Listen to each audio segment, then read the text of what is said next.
la verdad ha sido una jornada maravillosa. Muchas gracias a todos por asistir. Igual, pues bueno, la lluvia no ha cesado. Estamos esperando muchos más invitados, pero bueno, vamos a continuar con nuestros paneles. Vamos a volver a invitar al escenario al ingeniero Pablo Domínguez. En esta oportunidad nos va a hablar de un tema súper importante, hablando pues de lluvias, esta intensa lluvia aquí del Caquetá que no nos ha dejado disfrutar de su sol y de su calor. Nos va a hablar una conferencia sobre manejo de lluvias y cómo incrementar la producción. Entonces, por favor, nuevamente recibamos con un grandísimo aplauso al ingeniero Pablo Domínguez, que nos va a instruir nuevamente. Muchas gracias. Buenas tardes.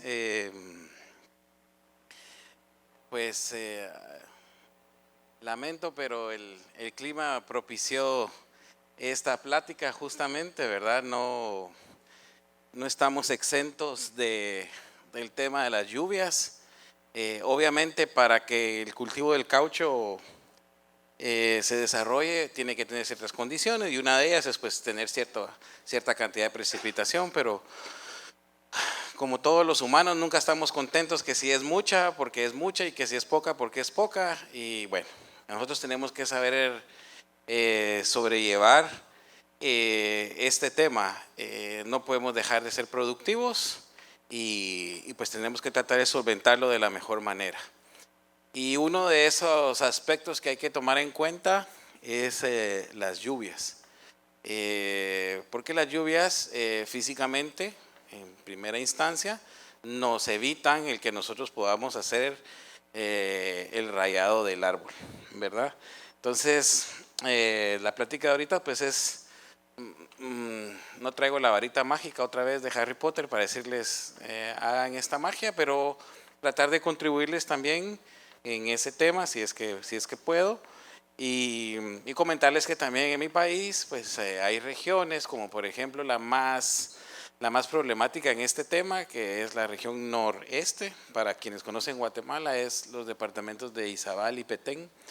Básicamente esos son los dos departamentos que más tienen este problema. Justamente hoy está entrando un huracán a Guatemala, y todos los huracanes, el 90% nos entran por la costa atlántica y tienen una entrada común, que es el departamento de Izabal. O sea, ahí por ahí pasa todo, ¿verdad?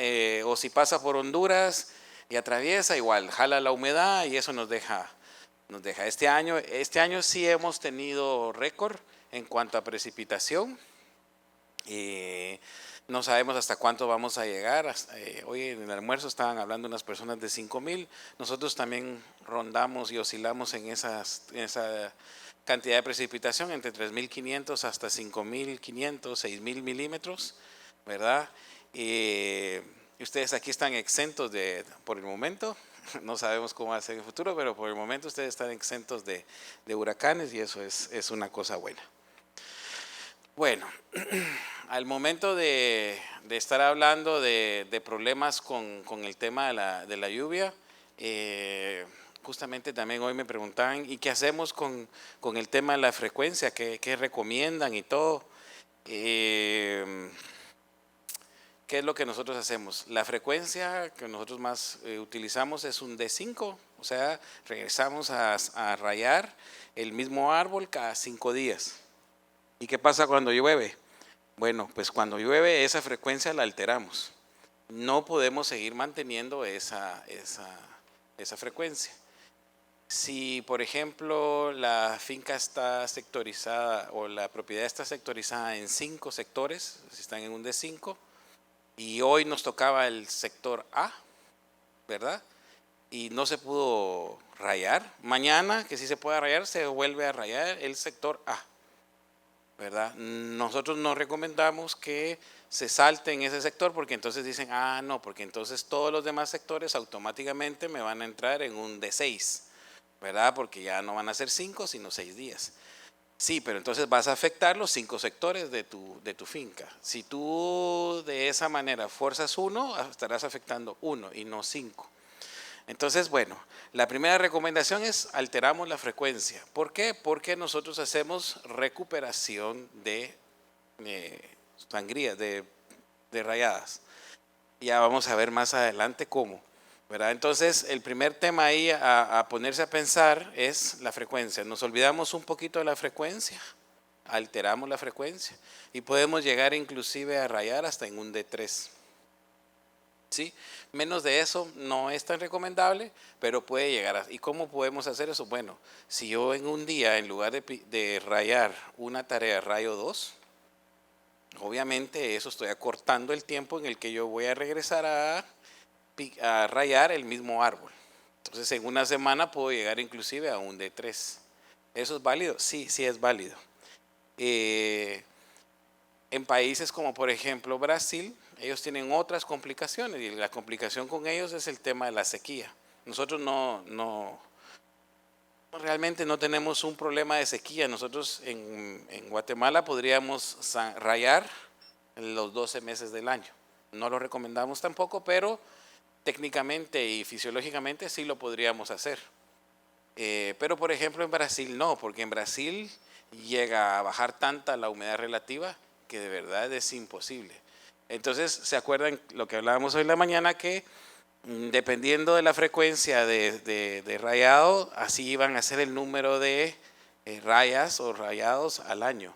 Entonces, por ejemplo, para un D5 tendríamos que estar entre unos 65 a 70 rayadas por árbol por año. Pero no tenemos los 12 meses disponibles. ¿Qué quiere decir eso? Que van a haber algunos meses en los que nosotros vamos a acortar nuestra frecuencia y en otros en los que los vamos a estirar. ¿Verdad? Normalmente tendría que ser un D5, pero puede llegarse a cortar. Entonces, primer paradigma, frecuencia, sí se puede romper la frecuencia. ¿Es el ideal? No, no es el ideal, pero no puedo dejar de producir y no puedo dejar de tener activo el árbol. Porque como hablamos en la mañana, el mejor estimulante o el estimulante más efectivo para el árbol es el rayado, ¿verdad? Otro tema aquí es el consumo. Bueno, y aquí puse solo unos ejemplos de lo que es el control de consumos. ¿Qué pasa cuando llueve? ¿Podemos consumir más? Sí, podemos consumir un poquito más, porque al final nosotros tenemos una cantidad de corteza que debemos o tenemos para aprovechar en una temporada, ¿ya? Sin caer en la falacia, no sé si sea falacia, pero en la mala interpretación de que a mayor consumo, mayor producción. Es decir, los vasos laticíferos una vez son cortados, no necesitan mayor longitud de corte para que estos derramen el látex, ¿verdad? Es decir, si ustedes se llegan a cortar una vena, no necesitan cortarse un pedazo de vena mucho más grande, entonces le vas a ir saliendo la misma sangre. Entonces no necesariamente, pero cuando existe la lluvia y los paneles están mojados, la fisiología del árbol también cambia, ¿ya? Entonces sí cambia el DRC, cambia la tensión superficial que está sobre la corteza. Entonces sí se puede llegar a consumir un poco más. Así hay como un buffer, un espacio ahí que nos permite a nosotros poder consumir más en algunos momentos, ¿verdad? No nos olvidemos, como ya dije, que tenemos un consumo limitado por año, ¿verdad? Porque uno de los mayores problemas que hay es el consumo desmedido. Cuando realmente creen que van a producir más consumiendo más, se están desperdiciando de 1 a 2 temporadas por toda la finca, por cara de panel, por consumir de mala manera. El otro tema importante es la estimulación. Obviamente cuando el árbol no está siendo rayado, la fisiología cambia. El DRC del árbol, del látex que bota en la taza, no sé si le dicen taza, sí, en la taza obviamente es mucho mayor que si lo estuvieran picando frecuentemente, rayando frecuentemente. Entonces, ¿qué es lo que pasa ahí? Se pueden, si te tiene algunos indicadores como DRC o algunos no digamos como un DL, nosotros podríamos hacer modificaciones en el programa de estimulación y acortarlos dependiendo de los problemas que hayamos tenido con el tema de lluvias. Y estoy hablando de problemas de tema de lluvias, no me refiero a un día que no puedan rayar. O sea, nosotros en Guatemala pasamos hasta 12, 14 días sin poder hacer un rayado. Entonces, eso obviamente altera la fisiología del árbol. Me van a preguntar, mire, ¿y si no llueve hoy, ya se alteró? No, eso no lo va a alterar, pues, o sea, ya, eso no es una alteración. Problema de lluvia es cuando pasamos 4, 5, 6, 12 días consecutivos sin poder rayar. Yo no sé si aquí en Colombia tienen ese problema de tantos días consecutivos sin poder rayar, pero a nosotros nos entra un huracán, nos entra una cosa así, o sea, si pasamos toda esa cantidad de tiempo sin poderlo hacer, y también ese es un problema. Y ahí se pueden hacer modificaciones al programa de estimulación, tanto en frecuencia como en concentración de TREL, ¿verdad? El otro tema que es lo que habíamos hablado, la recuperación de picas perdidas. Me disculpo porque para la próxima vez voy a agregar ahí el idioma colombiano y cambiar mi idioma chapín y ponerlo colombianizado. ¿Y qué significa esto? ¿Y por qué puse esto de aquí? ¿Qué significa esto? Bueno, es bien importante con algo tan sencillo que es tener bien identificadas en campo las tareas que corresponden a cada picador. Justamente por eso, porque si nosotros necesitamos hacer una modificación, ¿verdad? Algo que no estaba planeado, pero que necesitamos reaccionar ante alguna circunstancia, tener todo este tipo de ordenamiento en la plantación nos va a ayudar. ¿Por qué? Porque si nosotros decidimos recuperar las picas perdidas por medias picas, es mucho más fácil tener identificadas las tareas. Es decir, yo sangrador hoy tenía que recuperar una tarea y media, pero ¿hasta dónde voy a llegar recuperando esa media tarea? Bueno, por lo menos dentro, en campo, dentro de la tarea, tener marcada en dónde queda la media tarea, porque no siempre se puede recuperar tarea completa. Eso hablábamos hoy, ahorita que me acordé. En mi país, en Guatemala, no tenemos esa restricción del horario de pica. Los picadores, para nosotros los rayadores, entran más o menos entre 2 a 3 y media de la mañana.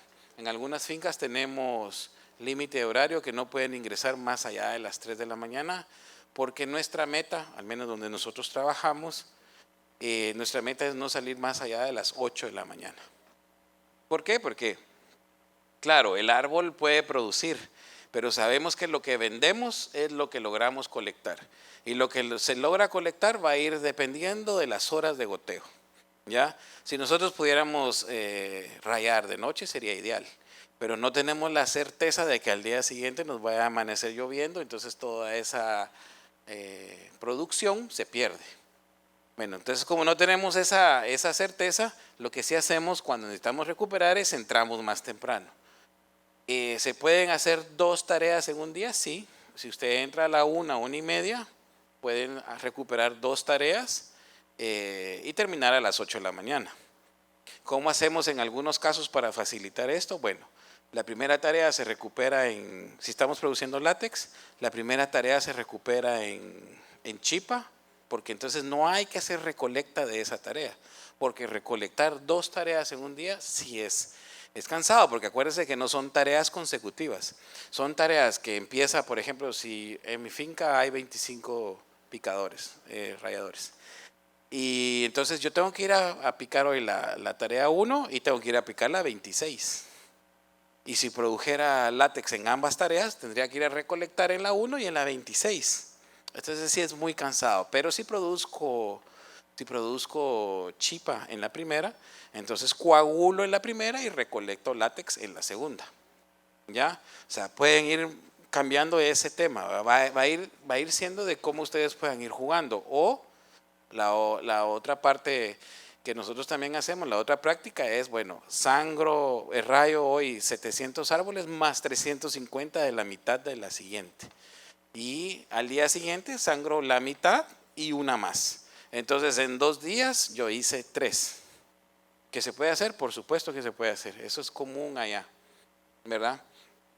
Que les gusta, pues a veces no les gusta, pero acuérdense que nosotros no les pagamos por día trabajado, pues nosotros tenemos la obligación de pagarles a ellos todo el día, porque realmente los trabajadores no tienen la culpa de que llueva o no llueva, pero tampoco el dueño tiene la culpa de que no se pueda rayar. Entonces, de alguna manera hay que pagar el salario de la persona. Y esto solo se paga sí o sí si hay producción. Entonces, esas son las dos variantes y por eso puse ahí, porque sí es importante el tener bien identificado y separadas las tareas en campo. ¿Verdad? Hay que tener bien contados los árboles, ¿verdad? Y eso es bien fácil. Si están produciendo chipa, o sea, coágulo, es mucho más fácil. ¿Cuántos de ustedes aquí cuentan chipa a sus picadores, a sus sangradores después de que hayan terminado su tarea de trabajo? Que levante la mano. Muy bien. 2. Entonces es una práctica bien fácil y que hay que hacerla. ¿Por qué? Porque el rayador debe de saber que nosotros estamos tras de la producción, que tenemos un control y que estamos supervisando. ¿Ya? Así sabemos también que la tarea teórica de 700 árboles no está siendo de 300 o de 400. Y eso no lo van a saber si solo pesan. Tienen que contar la chipa. El otro tema que vemos aquí es el tema de derrames. ¿Por qué se producen los derrames? Bueno, hay varias cosas. Uno, la concentración de DRC del látex cambia. Número 1. Número 2, la tensión superficial que existe en la corteza que uno acaba de cortar también cambia. ¿Por qué? Porque se llena de agua, porque está hinchada de agua. Y entonces normalmente el látex, como quien dice, va pegado en lo que es el canal de escurrimiento. Pero si ese canal de escurrimiento está lleno de agua, ¿qué va a pasar? Es decir, como que aquí hubiera agua, y si camino, ¿qué va a pasar? Me voy a resbalar. ¿Ya?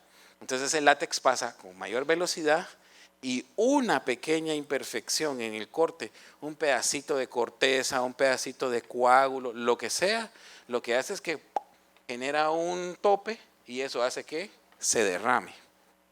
Y también aquí el otro tema importante a tomar en cuenta es el afilado de las cuchillas, el ángulo de las cuchillas. El ángulo está abierto, está cerrado, está bien hecho el canal, no está bien hecho el canal, están afilando bien las cuchillas, no están afilando bien las cuchillas. Algo tan sencillo, pero que en estos días hace la diferencia, ¿verdad? Un mal ángulo de las cuchillas. Hoy estaba viendo casualmente unas que están vendiendo, ni siquiera sé de qué marca ni nada, y justamente lo que uno empieza a ver es el ángulo, ¿verdad? Qué tan cerrado o qué tan abierto. Obviamente las plantaciones más jóvenes necesitarán un ángulo más cerrado y las plantaciones más viejas que tienen mayor grosor de corteza pueden utilizarse con un ángulo más abierto. Pero hay que estarlo chequeando, hay que estar viendo, y es lo que hablábamos anteriormente en la mañana, que es la calidad de pica. Cómo nosotros vamos a supervisar que nuestros cortes, no me voy a ir a poner a ver los 10,000, 15,000, 50,000 árboles que tengo en la finca, no lo voy a poder hacer, pero sí puedo hacer un muestreo. Y en base a ese muestreo saber cómo está el picador. Bueno, a ver, presenten sus cuchillas, quiero revisarlas, cómo están, quiero revisar el ángulo. Y para todo eso hay una serie de criterios que se pueden hacer para recomendación. Entonces, ojo con los derrames. Se pueden evitar, difícil en el tema de lo que hablaba, la tensión superficial del corte del rayado. Pero, ¿qué puedo hacer yo? Bueno, también estar supervisando el tema de ángulo y el tema de afilado de cuchillas. Y yo creo que voy a terminar, esto era más rápido. El tema de las viseras, o no sé cómo le llaman aquí, a este tipo de guarda lluvias, muy bien. Entonces, son buenas, la verdad es que yo considero que son buenas, es algo que nosotros en Guatemala tenemos que desarrollar más. Estos son fotos de hace, como sabía que iba a venir aquí, tuve la suerte de visitar una finca que está haciendo estas pruebas allá en Guatemala. Entonces son fotos de hace 15 días. Entonces hay varios intentos, ¿verdad? Hay varios intentos. Para mí va a ser una solución que hay que tomar en cuenta. Yo pienso que como asociación deberían de ponerle interés a esto, desarrollar algo de manera local. ¿Y por qué digo local? Porque lo que va a viabilizar esto es, si es caro como es todavía, o si llegan a abaratar los costos para poderlo utilizar. Nosotros hicimos pruebas aquí tan sencillas y tan burdas como estas, ¿verdad? Y como todo en la vida, tiene pros y contras. Lo que veo yo ahí, que hemos tenido ahí con ese tipo de guardalluvias, es que hay mucha acumulación de humedad aquí. Se crea un microclima, es más caliente cuando es época de caliente y entonces eso fomenta más actividad de hongos, ¿verdad? O sea, hay más probabilidad de afectación del panel por tema de enfermedades. Entonces, eso es barato, sí, es barato porque es un plástico más barato. El otro desafío aquí es esto, el lograr conseguir y utilizar un buen pegamento, ¿verdad? Porque de nada nos sirve que no quede bien sellado si hay escurrimiento. Y eso, el tercer que no me gusta, el tercer inconveniente de ahí es que el rallador tiene que levantar la falda, sangrar, eso es más tardado. No están terminando a la misma hora, entonces, por tratar de ganar en algo, estoy saliendo más tarde, si salgo más tarde, menos tiempo de goteo, si hay menos tiempo de goteo, menos producción, ya, entonces, los pros y contras. Esta es muy buena, pero es muy cara y no es producida en Guatemala. Y esta es también muy buena, pero también tiene un costo alto de mantenimiento. Y la otra cosa, que para mí las guardalluvias deberían de ser como un sombrero chino. ¿Han visto los sombreros chinos que tienen la misma ambos? ¿Por qué? Porque bueno, aquí no, pero la recomendación de nosotros es la alternancia de paneles. Y si uno hace alternancia de paneles, ya se fregó, porque nosotros hacemos alternancia de paneles al tercero y después del tercer año nos vamos alternando. Entonces, ¿cómo vamos a estar cambiando? O sea, es caro. Para los que hemos utilizado equipo de estimulación gaseosa, sabemos que lo caro, bueno, sí, el equipo tiene un costo, pero lo caro es el mantenimiento, el mantener esa cucarachita que le llamamos, esa cucarachita sellada. Igual aquí, lo caro aquí es el mantenimiento de mantener ese plástico pegado, sellado, ¿verdad? Entonces, son opciones que tenemos que ir evaluando, pero de que vale la pena, para mí sí vale la pena y sería un punto de interés que yo recomendaría para acá, para desarrollar eso, ¿verdad? Sé que ustedes no están exentos de ese problema, igual que nosotros allá, pues también sufrimos con eso. Básicamente, hoy por hoy, recuperamos picas perdidas, ya sea de 1,5 en 1,5 o de 2, o hemos llegado inclusive cuando se sabe que nadie tiene esa certeza, pues, pero cuando se pronostica, hoy tenemos mucho más herramientas de pronóstico del tiempo, al menos más precisas. Entonces sabemos más o menos si al día siguiente va a llover o no va a llover, y lo que se ha hecho en algunos casos que se raya una tarea en la tarde-noche, de las 6 de la tarde en adelante, y al día siguiente se regresa, se coagula y se pica la siguiente tarea. Esa sería como la otra manera también de poder ir recuperando las picas. ¿Por qué? Porque al final del año tenemos la meta de por lo menos lograr 65, 68 picas por árbol, ¿verdad? Bueno, yo creo que esta era más corta, era más breve, era de un punto muy específico que me habían pedido y espero que les sirva lo que les haya platicado y muchas gracias de nuevo por su atención.